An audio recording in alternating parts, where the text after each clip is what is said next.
Hello, good afternoon and welcome to the Joy Newsroom. We're broadcasting live from our studios in Kokomleme, live on DSTV channel 421 and GoTV channel 125. Coming up, minorities pending central bank picketing garnering more support as lawyer Martin Kpebu joins calls for his removal. Minorities is what we have to do as citizens, because look, Governor Addison has lost the plot. Now, he's very, very incompetent. Addison's problem is like the way Wampa was under their regime. And Dr. Bawumia emerged as the leading candidate after voting concluded on Saturday to elect only 5 persons for the November 2023 flag bearership race. And therefore, we have to all work together in this process and not destroy this very, very important.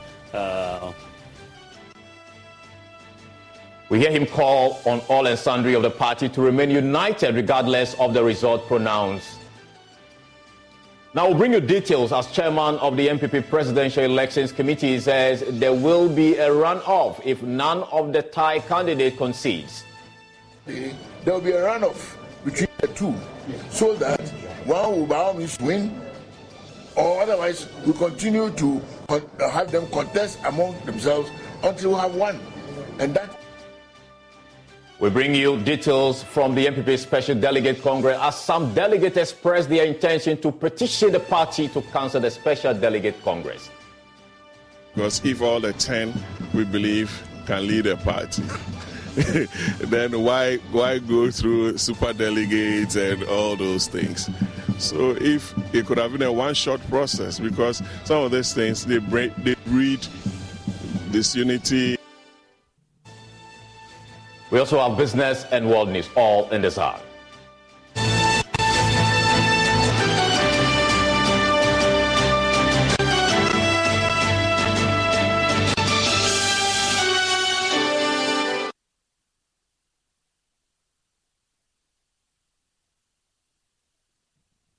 My name is Carlos Kaloni. Now, private legal practitioner Martin Kpebu is urging the police to allow the minority picket at the central bank. Now, the minority has accused the Bank of Ghana Governor Ernest Addison of failing to exercise monetary discipline in his dealings with the Finance Ministry, leading to the 60.8 billion Ghana cedi loss in 2022. Now, according to Martin Kpebu, the minority's decision to go on a protest is long overdue and a welcome news. Dr. Addison had lost the plot. Now, describing the governor as incompetent, he noted that it was about time he was upset for failing to ensure fiscal discipline. He spoke on News Analysis Show Newsfile. What the minority is doing is what we have to do as citizens, because look, Governor Addison has lost the plot. Now, he's very, very incompetent. Addison's problem is like the way Wampa was under their regime. Addison and Wampa will belong to one basket. Let me show you why this is something. As I've said, the building I support. Let's go into the mandate of this central bank. Price stabilization. Last year, at the end of last year, the inflation was at 54.1%. Hunger. So once inflation is gone through the roof, you've lost the plot. You've lost the plot. This year, the last 3 months, you see 42%, 43%. It's still not better. Even July, where we thought that, maybe some of the foodstuffs had started coming in, it should be better. It went up slightly, didn't it? Governor Addison should have seen that, look, we brought Kpebu in to move from what? Taxation to production. So by the end of the first year, when Governor Addison didn't see rice farms producing perfume rice that were important, he should have known someday. At the end of the first year, when he didn't see a revitalization of the poultry farms, so that we were not going to import so much poultry, he should have known that there will be trouble. Right. So in one sentence, as long as the structure of the economy was not changing, that structure that President Kpebu said he would change within 18 months, it should have been clear to Governor Addison that this day would come. Because if you look, why have we been to the IMF on 17 occasions? Why have we been on 17 occasions? Because the structure wasn't changing. And the Kpebu came on the back of coming to change from what? Taxation to production. Nissan's taxes were hailing in 2016. So look, Governor Addison has lost the plot. It means that, look, we pay so much for his foresight. But it turns out he has no foresight. That's why he has to step aside. You know, in law, it's not hindsight that we use. We use the foresight of a reasonable man. And you see that that's why we pay him. He couldn't see something. Look, let's repeat. As long as he didn't see local production of rice, oil, all those things that cause some problems for us every 3-4 years, he should have known that this day was coming. So Governor Addison is a co-architect of our current economic hardship. He must take the fall. You know, this particular demo, look, the police must give demonstrators the right to go to the Bank of Ghana. They should create a buffer, maybe 100 meters from the bank or 50 meters. But it can be done. In 2014, when Occupy Ghana went to Flagstaff, what happened? Great security. So that independence question must stop. Meanwhile, ranking member for the Parliament's Energy Committee, John Jinapo, says the government and the central bank cannot be trusted in the wake of the recent developments. And what pains me is a level of, excuse my language, dishonesty that I'm seeing. That people think that they can use technicalities to just dribble all of us. I mean, that's what worries me. If they were frank, honest, and say, look, yes, this is what we've done. Maybe we believe that we should have done that. And that maybe going forward, we have to learn some lessons. We could somehow live with that. But this attempt to dribble us and to use jargons and technicalities and say it's just technical loss. As it stands, the equity, and like Frank, it was said 55 billion. Your equity is what shareholders bring. So at the end of the year, if you make profit, you either pay dividend or you transfer it, and then it increases your equity. You keep that equity because anything can happen. So anytime there's a loss, you fall on the equity. Now with this 55 billion, how do you deal with it? It's a critical issue. The government said 5 years. The government will have to recapitalize. If you read the IMF document, nowhere is this mentioned in our agreement with the IMF.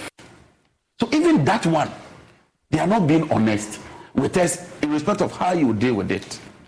But even more importantly, is that if you read this budget, the government projected that they would engage in zero borrowing domestically. It's here. Appendix 3A, page 113, domestic, exceptional financing, zero. Do you know what government projects to borrow this year? By June, they had failed to achieve that target. The government says it will borrow 46 billion from the domestic markets. From zero to 46 billion. Look, we are heading for trouble. I'm very, very worried, looking even into the future, not the past. And we ought to be very measured and very careful. Now, Dr. Bawumia emerged as the top leading candidate after voting concluded on Saturday to elect only 5 persons for the November 2023 flag bearership race. He led with a total of 629 votes, leaving a gaping margin between him and the rest of the candidate. Now, the Congress witnessed spurt of violence and agitation at some polling centers. Dr. Bawumia said the party must remain united no matter the situation. He was speaking to party faithfuls at his independent election contest. So I am very, very humbled, very grateful for the outcome of this election. But this is only a first step towards our march to the flag bearership. We are going to have a primary on the 4th of November, and that primary will eventually, of course, select the flag bearer. So I see this as a step in the direction of winning the flag bearership of the party. But I know that there is therefore work ahead. The main event for all of us in the party is December 2024, the general election. That really is the main event. And as we all work together in this party, going through these processes, we all have to keep in mind that what we are working towards is a win in December 2024 for the new patriotic party. And therefore, to break the 8 in December 2024. This will require a lot of unity amongst ourselves as a party, amongst all the various flag bearer hopefuls.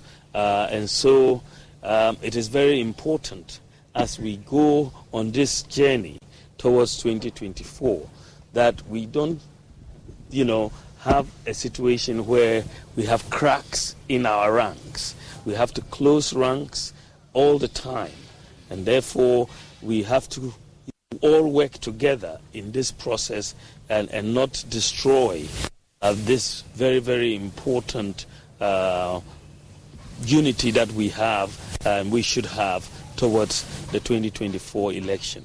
And for that matter, I say that we should, all the flag bearer hopefuls, we should unite together in this quest towards winning 2024.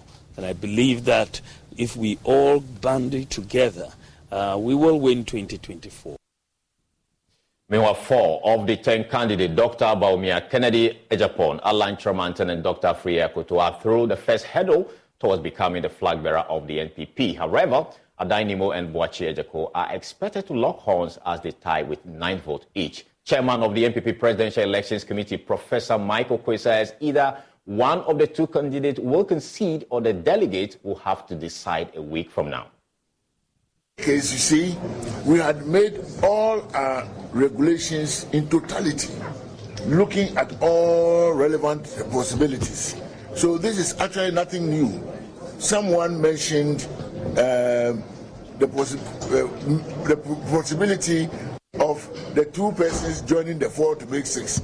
I said that is not possible under NPP terms.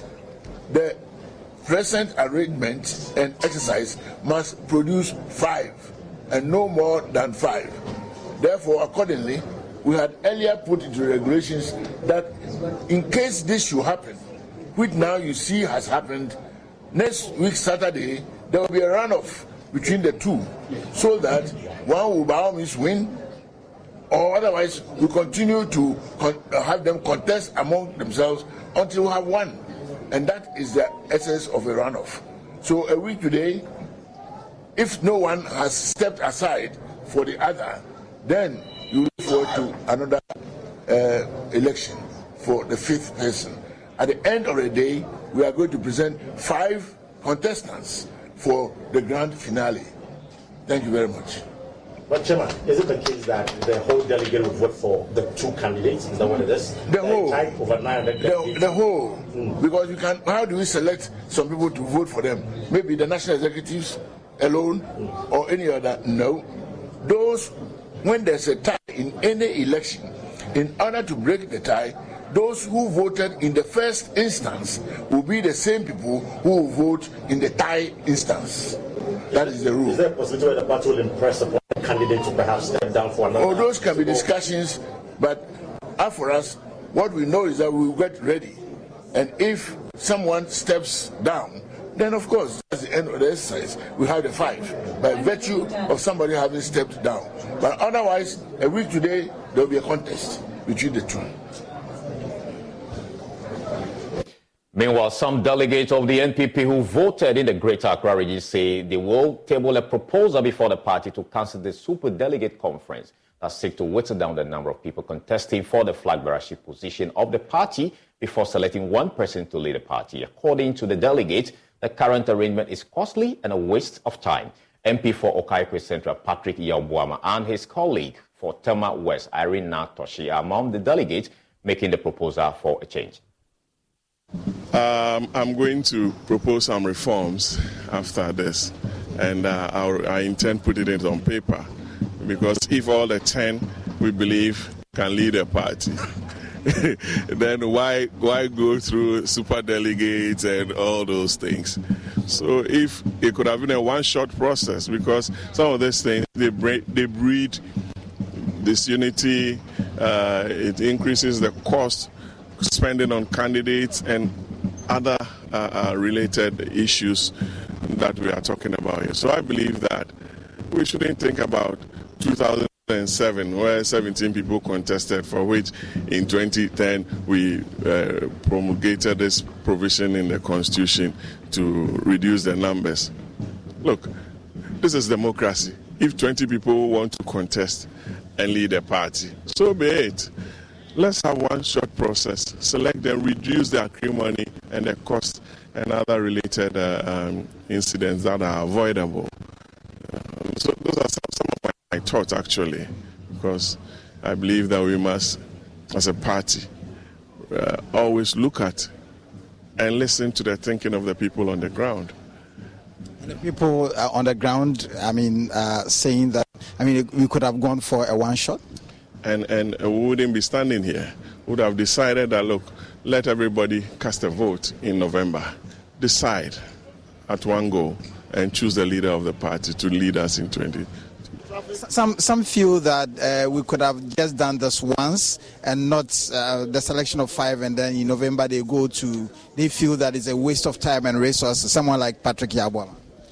I feel the same too. I think we should have done it once. It's too expensive, but it's something that is a law.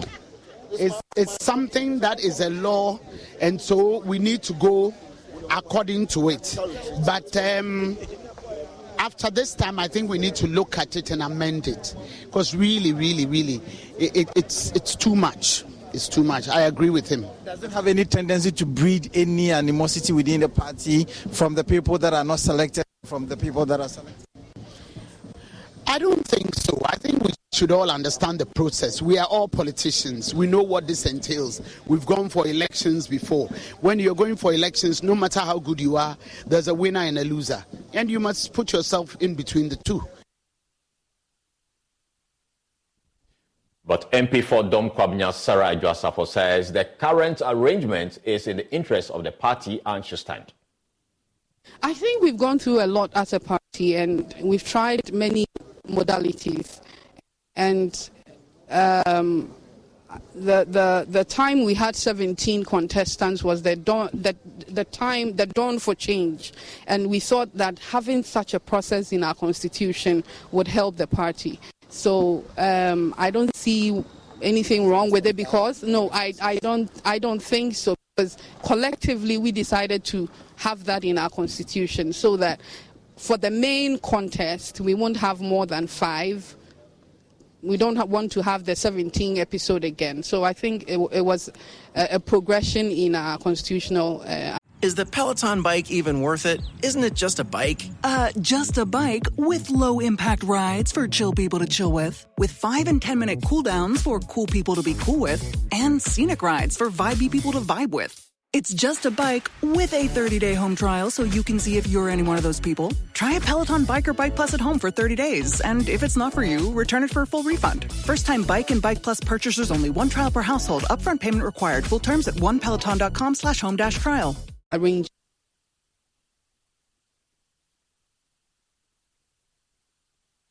Now, to accelerate rural development, government has launched a 7-year project which aims at reducing poverty and improve access to socio-economic infrastructure. Now, the Minister of Local Government, Decentralization and Rural Development, Dan Botwe, who announced the $24 million plan, revealed that there will be measures put in place to ensure increase in accountability. There's more in the following report by Jacqueline Asamoah Ibwan. To reduce rural poverty issue in Ghana, the government in the year 2014 launched Phase 1 of the Integrated Rural Development. The project, which ran for 7 years, productivity and improve socio-economic infrastructure. Based on the success of the Phase 1, government has launched Phase 2 of the project, which will cost $24 million. The phase will facilitate job creation and improve access to socio-economic infrastructure, such as schools, rural clinics, sanitation facilities, amongst others. Minister for Local Government, Decentralization and Rural Development, Daniel Botwe, said to avoid misappropriation of funds, government will increase social accountability measures. This, as we said, even though I was elaborating too much on the part of the monies that are used to pay for project management, I suspect the reason why they do that is secured the very thing that you are talking of. The assemblies have their staff already, from MC, coordinating director, engineers, planners. But the project allows for employment of extra or external consultants who validate all the plans that they bring. So in all these projects, I can testify that in the project one, there was value for money. All projects that were started were completed. He further revealed that most organizations and NGOs are unable to account for the cost involved in project, which results in non-continuity of rural areas. Have the flexibility. Some of them allow you to even rehabilitate or continue existing projects. It's all because of accountability. That's the issue. If you take funding from Project A, or let's say Project A, to build a school building, and you get to the roofing level and you don't finish, another funding source gives you money. How do you convince the second funding source that you use their money to complete the first one? And so you come and you commission a classroom block, then you say that we got funding for both Project A, Project B. That is why it comes back to the assembly. That's why I've been emphasizing the role of district assemblies. Whoever you are, and the law says that they're supposed to coordinate projects of even NGOs. You cannot say that I'm an NGO, I've entered the district, I'm going to do what I like. No, it's wrong. The CEO of the Social Investment Fund, Justice Mensa Amankwa, stated that one component of the project will ensure that rural communities have access to credit facilities to encourage the growth of small and medium enterprises. Some of the remote centers are quite difficult to access. So when we send this project there, it will go a long way to transform our life. Then we have the microfinance, where we are also talking to some of the banks that can reach out to the interior, as Honorable is saying. We don't want to hold on to just the center of the district capital. We want to go inside. The second phase of the Integrated Rural Development Project is expected to end in the year 2027.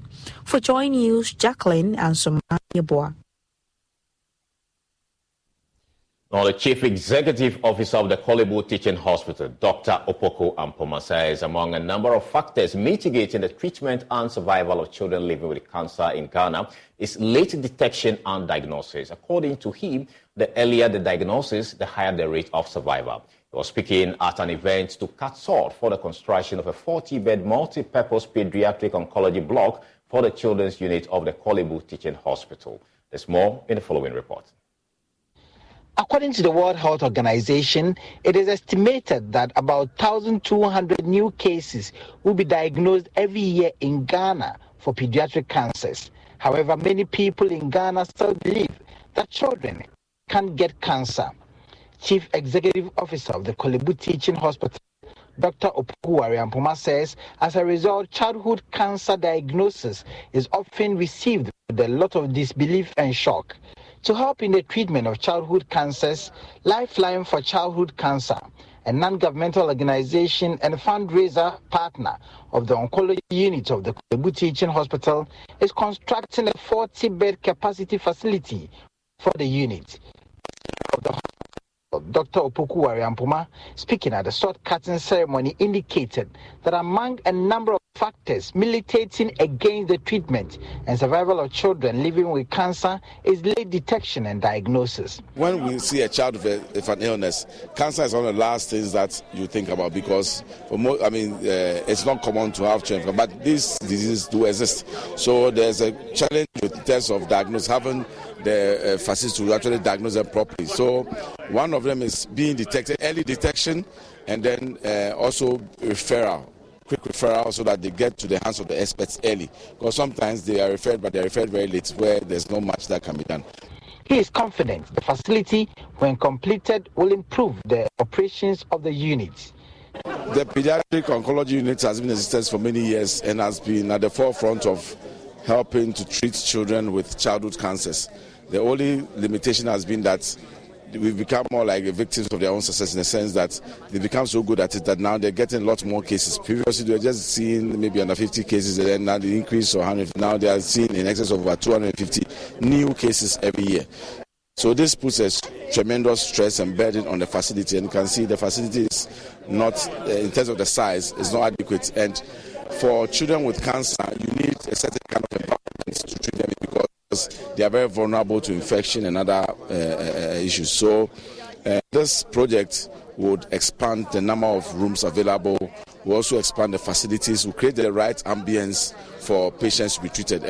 The executive director of the Lifeline for Childhood Cancer, Ekuya Sapon, says she is motivated by the impact the project will have on children living with cancer, as she called on parents to pay attention to their children and seek medical attention as soon as they show signs of being unwell. I lost my child to cancer, and so I've been a permanent fixture in this place because, it took over 2 years to do our treatment. And, after I think my time here and seeing the needs, which is just so much. At the time, childhood cancer wasn't covered under national health insurance.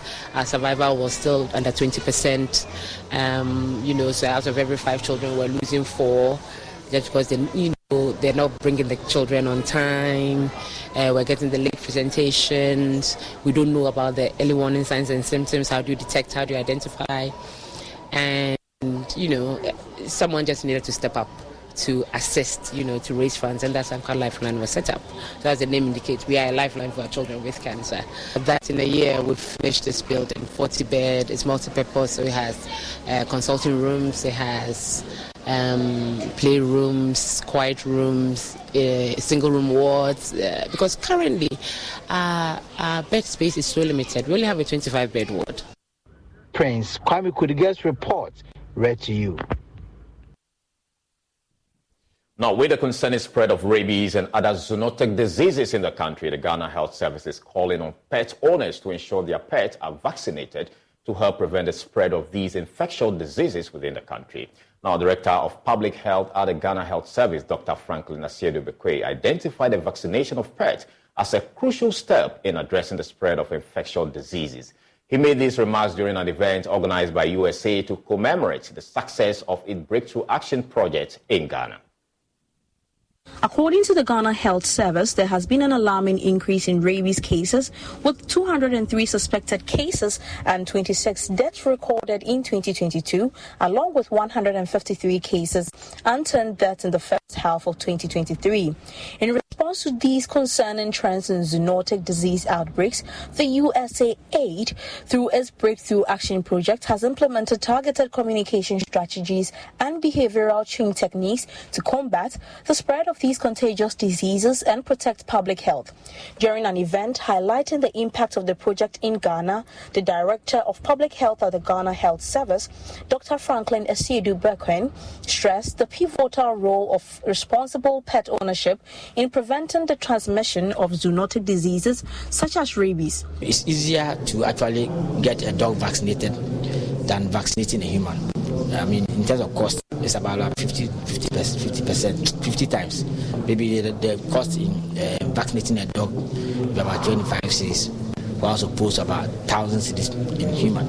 So I think one thing which is clear is that let's promote dog ownership. Let's ensure that the regulations work, so that if you have a dog, you don't just allow it to stray and cause rabies. You see, what I'm trying to push for is the free days is too much in the country. What we are pushing for is being responsible for owning a dog. You understand? The government can provide resources, but then you decided to own a dog. Why don't you vaccinate it? So if the government does not do mass vaccination, it doesn't mean that you are not want to be responsible for your dog. I'm not against it. What I'm saying is that you have your dog, you vaccinate it. Deputy Director of the Veterinary Services Directorate, Benita Anderson, called on local assemblies to enforce bylaws that prohibit animals from wandering freely. It is very important to get our children well informed and the teachers, so that the information we are passing on will really have a strong hold and then make the change we are expecting to have. We have identified trusted community leaders and champions at sub-national level to support engagement, just like religious leaders, traditional leaders, and community networks. Now we have to talk about the lessons we have learned. It is important that when we do any project, to know what went wrong and what went right, so that we can improve on it for the next project. So for the first lesson learned, we realized that, or it was realized that there was limited visibility and access to animal health workers and veterinary. We thought that empowering community animal health workers to collaborate with veterinary service can improve access to animal health services and ensure community in routine activities related to animal health. This is important because veterinary is not everywhere at the moment. So using community animal health workers or community volunteers would go a long way to inform us of things that happen in real time so that appropriate and quick action can be taken. The Breakthrough Action Project, initiated in 2019, will be replaced by the Accelerating and Social and Behavior Change Project. Esther Incomer's report read to you. Now, the Ministry of Health has issued an earnest appeal to healthcare professionals throughout the country, urging them to stay in the country and actively participate in its development rather than immigrating in large numbers overseas. Head of Health Training Institution Unit at the Ministry of Health, Felix Nyante, the ministry, in collaboration with healthcare leaders, are formulating comprehensive plans aimed at securing a brighter future for the nation's healthcare sector. He was speaking at the Health Educators Group's biannual delegate conference and scientific session in the Central Region. There's more in the following report. Addressing the biennial delegate conference and scientific session of the Health Educators Group, Mr. Nyante indicated that the country's healthcare professionals are among the best in the world and their skills and dedication are invaluable assets to the country. He says it is imperative that the ministry creates an environment where they are encouraged to stay and contribute to the development of the country's healthcare system.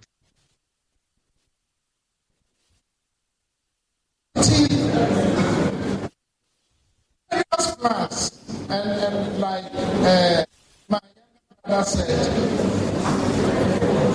laws, plots of lands, can take advantage and let's develop our country. As we continue to produce the middle level health care, let me now speak to you. I think in her speech that the National Military Council also doesn't endorse it.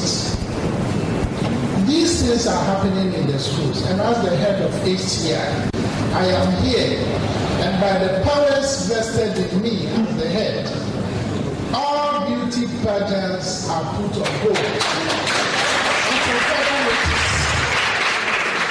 So please, Principal, Coheti President, GRMA President, or President's Representative, please send this message. NAB Chair, send this message to our entire stakeholders that I was here, and on behalf of the minister, I declare that all beauty pageants in our schools are put on hold until further. Is the Peloton bike even worth it? Isn't it just a bike? Just a bike with low-impact rides for chill people to chill with 5 and 10-minute cooldowns for cool people to be cool with, and scenic rides for vibey people to vibe with. It's just a bike with a 30-day home trial so you can see if you're any one of those people. Try a Peloton Bike or Bike Plus at home for 30 days, and if it's not for you, return it for a full refund. First-time Bike and Bike Plus purchasers only. 1 trial per household. Upfront payment required. Full terms at onepeloton.com/home-trial. National Chairman of the Nurse Educators Group, Ademu Buckingham, appealed to President Akufo-Addo to help improve their conditions of service, especially their book and research allowances. Let me use this opportunity to thank the Minister of Health and the head of HCI and the entire ministry and the Honorable Minister himself, principals and tutors across the country. Last year we had the similar program like this in Sunyani, where we came out with a roadmap talking about revision in allowances, research and book allowances, marking, case study supervision and research. Upon that, after that, the ministry invited us and we sat down and we reviewed all that aspect. But we still have outstanding issues that today we made it known to the ministry. One of them is our research and book allowance. As we speak, nursing tutors across the country, we have done a lot of research. We have research masters. A lot of us are having PhDs and teaching diploma award institution. But government is dealing with the implementation, saying that they have to implement only in degree awarding institutions. Our question is that how many nursing training colleges run degree programs? So we, as a normal process, we are not litigants, but we are appealing to the Ministry of Health as a matter of agency, call for stakeholder consultation with Ghana Registered Nurses and Midwifery Association. MC for Ewutu Senya East, Anita Love Obuemisa, who spoke on behalf of the Central Regional Minister, assured government will address their concerns. The event served as a platform for the Nurses Educators Group to deliberate on issues pertinent to their field and explore innovative solutions for the betterment of the nation's healthcare infrastructure. Now, Asantehene Otumfuo Seitu II says he is ready to lead a charge to raising $10 million toward the renovation of the 70-year-old patient, inward patient at the Comfort Anoche Teaching Hospital. Since its construction in 1955, the main wards of the hospital have not been refurbished, with portions of the building developing defects. When the hospital CEO and members of the Hill Comfort Anoche project team paid a visit to the Mencha Palace, the Asantehene said he is committed to improving healthcare delivery in the region and beyond. There's more in the following report. The Hill Comfort Anoche project team presented the technical and financial proposal developed to guide a comprehensive renovation of the dilapidating blocks, which the Asantehene had commissioned them to undertake. The team is a volunteer group of an architect, real estate developer, marketers, brand communication experts, among others. The renovation project is expected to be executed as part of the legacy projects marking the 25th anniversary celebration of the Asantehene's installment next year. The Asantehene says the hospital occupies a unique position in the healthcare delivery system of the country.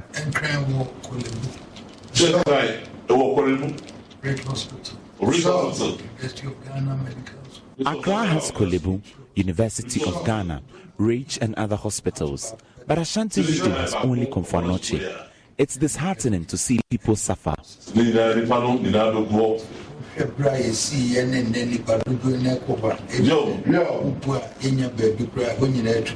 Since its establishment, the building hasn't been renovated. Had it not been the committee, we wouldn't have known the extent of deterioration of the blocks. We must put resources together and invite people for a fundraising exercise to renovate the block.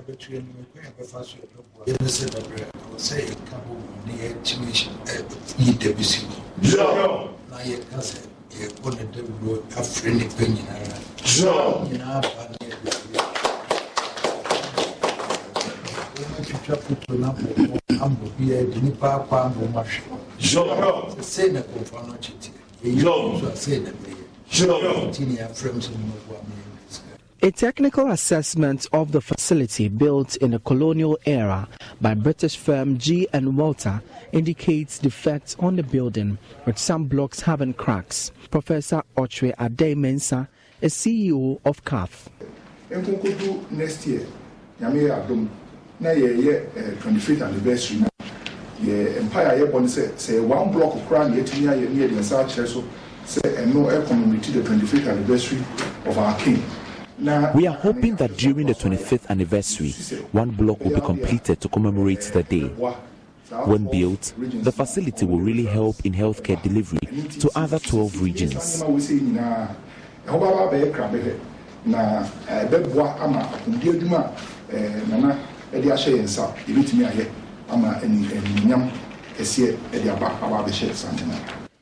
A comprehensive marketing and communication strategy has thus been developed to facilitate the fundraising campaign. For Joy News, my name is Emmanuel Bright Kweku. We take a short break, we'll return with more.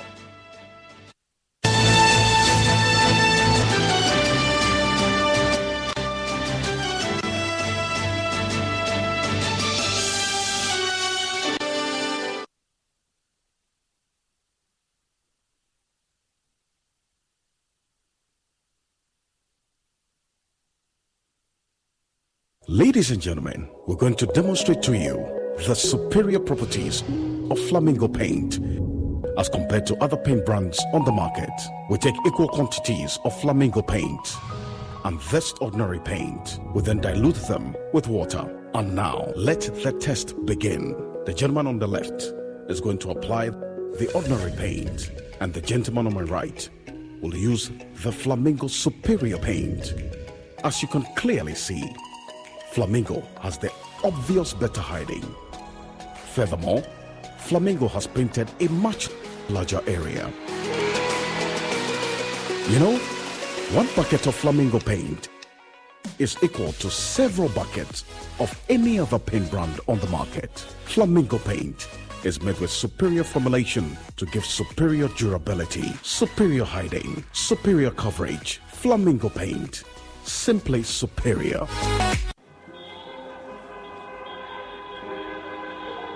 My name is John, and this is my long-time crush. My cookie dipped in strawberry yogurt. On this scorching hot afternoon on our way back from a long job hunt, we met this good Samaritan who offered us a ride. 6 weeks later, big night, you shall know a special wedding reception for her bride and groom. And there she is, my cookie, dipped in someone else's yogurt. Don't be like John, who holds the mullah, calls the shots, play game pack games, the easiest lottery to play and win. Pick 4 numbers from 0 to 9 up to 3 times daily to become one of our daily lucky winners. Dial *946# to play now. Or you can also play online at www.gamepackgames.com. Game Pack is regulated by the National Lottery Authority. Score HD, the new exciting football channel, is now available only on HD Plus and brings you football from around the world. Watch Sadio Mane and Daniel Kufitre in the top weekly match of the Bundesliga 1 and DFB Cup, Primera Liga, Copa de la Liga Profesional, see Ronaldo in the Saudi Pro League, as well as daily sports news every other hour. Also, get updated on Messi and Mbappe on PSG TV and many more. Feely on HD Plus channel 151. Agronaede, HD Plus, the Feely experience.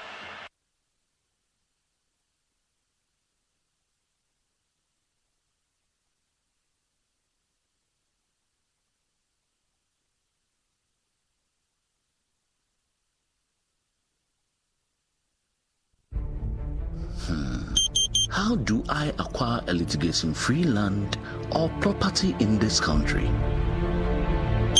Should I buy a house or go through the building process? If I should buy, what are the critical stages and pitfalls? If I should build, how do I get started? Registration of land, who can help me? Can I just draw my own plan and build? What are the steps in getting a building permit? Rising cost of building materials. Any other options? These artisans class seems to be ripping me off my money. What can I do? For this and other building related issues, join Emmanuel Owusu-Ansah on the Pyramid Show every Sunday from 3 p.m. to 4 p.m. on your favorite channel, Joy News Television.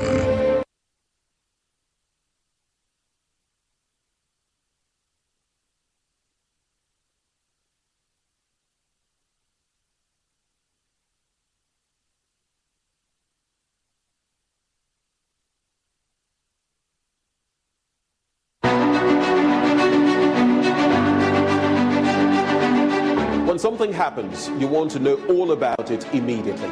Here at Joy News, we don't just bring you the breaking stories. We go beyond them to bring you the intricate issues in those developing stories.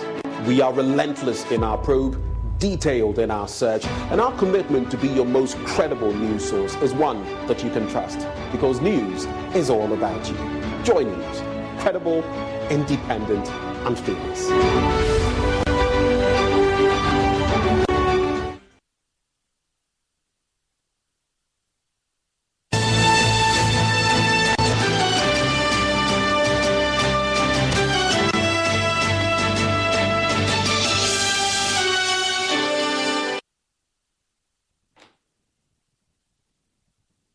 Now, welcome back. Now, the Chancellor of the University of Education, Winneba, Nenyi Gati VII, is urging government to pursue what he calls targeted and time-bound employment initiatives that focus on labor-intensive sectors of the country if it wants to practically tackle the unemployment rate in the country. He says such initiatives will equip the workforce with relevant skills, especially in emerging sectors like technology and green industries, to bridge the skills gap and increase employability. He was speaking at the graduation ceremony at the University of Education, Winneba. There's more in the following report. The University of Education Chancellor bemoaned the current economic challenges and the spectre of unemployment sweeping through West Africa. He says the situation calls for an immediate solution. Nenyi Gati VII made some proposals to government in order to deal with the situation. The current economic challenges and the spectre of unemployment sweeping through West Africa warrant immediate attention. To avert the potential threat, the government have already made strides. I, however, wish to propose that government strengthens youth-focused policies that promote education, vocational training, and entrepreneurship to empower the next generation and enhance their contribution to the economy. In doing so, the government policy must facilitate the collaboration of educational institutions with industries to align curricula with market demands. This initiative will equip the workforce with relevant skills, especially in emerging sectors like technology and green industries, to bridge the skills gap and increase employability. He wants government to accelerate the transformation of the digital economy to leverage its potentials to generate jobs and transform traditional industries. By supporting existing industries facing downturns due to external shocks, strengthening vulnerable sectors, and encouraging innovation, this government can safeguard jobs and promote long-term sustainability. Government should accelerate the transformation of the digital economy to leverage its potential to generate jobs and transform traditional industries. While at it, it is crucial to revolutionize and establish robust social safety nets to cushion the impact of economic challenges on vulnerable populations. Outgoing Vice Chancellor of the University, Professor Mauto Avoke, paid a glowing tribute to his predecessors for playing their part in ensuring the continuous development of the university. He used the occasion to announce his retirement after 31 years of service to the university. Chancellor, I want to use this opportunity to inform congregation that the tenure of my Vice Chancellorship ends on the 30th September 2023. I will be retiring from the University of Education after almost 31 years of service. I'm thankful. I wish to thank the Governing Council and all those who supported us to build UEW to what it is today. I'm thankful for the opportunity to serve as Vice Chancellor for UEW. A rare opportunity for only a few professors. And it's the Lord who crowns. My only regret is that many of these astute intellectuals that I referred to now became a sign language interpreter. Many workers don't feel intimidated generally anymore, and our focus towards working to realize their dreams and that of the University of Education Winneba. Professor Stephen Jobson Mitchell will resume office as the incoming Vice Chancellor of the University of Education Winneba from the 1st of October 2023. We'll take a short break. Stay with us.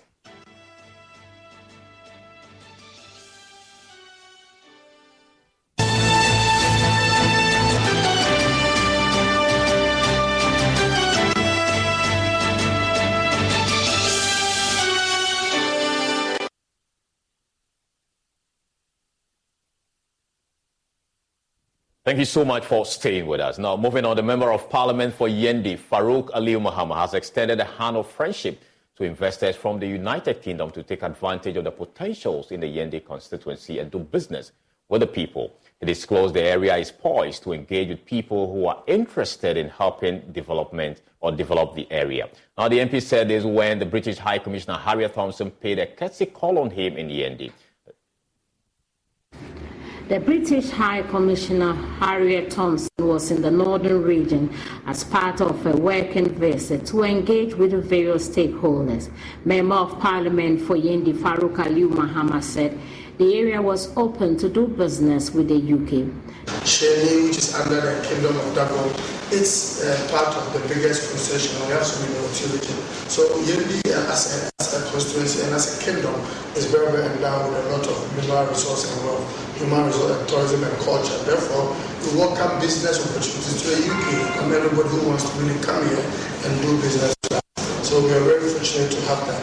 And it's also important to know, Your Excellency, Yendi is a constituency which is well developed. As the Secretary reiterated before I became a Member of Parliament, had a vision. As a leader, you must always have foresight. And the foresight is to make sure you look at what happens in the next 4 to 10 years. And I'm privileged to tell you that if you enter into town, when you're coming, all the dual roads that have been constructed, Yendi Township Road, the inner city roads, the developmental agenda we're bringing, the social projects, we're going to do a lot of community work, we're going to do secondary city, road constructions and all that. So Yendi is well poised with a lot of opportunities. The British High Commissioner said her visit was to offer her the opportunity to understand their work in the northern part of Ghana. I'm here with my team today to really understand better this part of the country.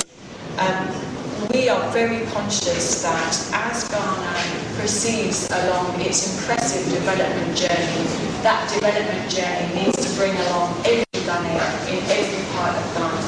And so we have a particular focus to understand the north of Ghana, all of the 5 northern regions, and to make sure that our work in Ghana is having maximum impact on those northern regions of Ghana.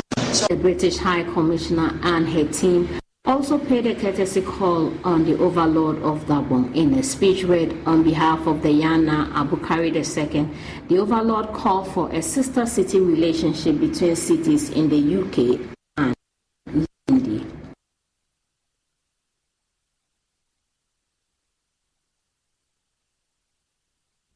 Now, the Central region is gearing up for the 2023 Central Expo event extended to push the industrialization drive of the country.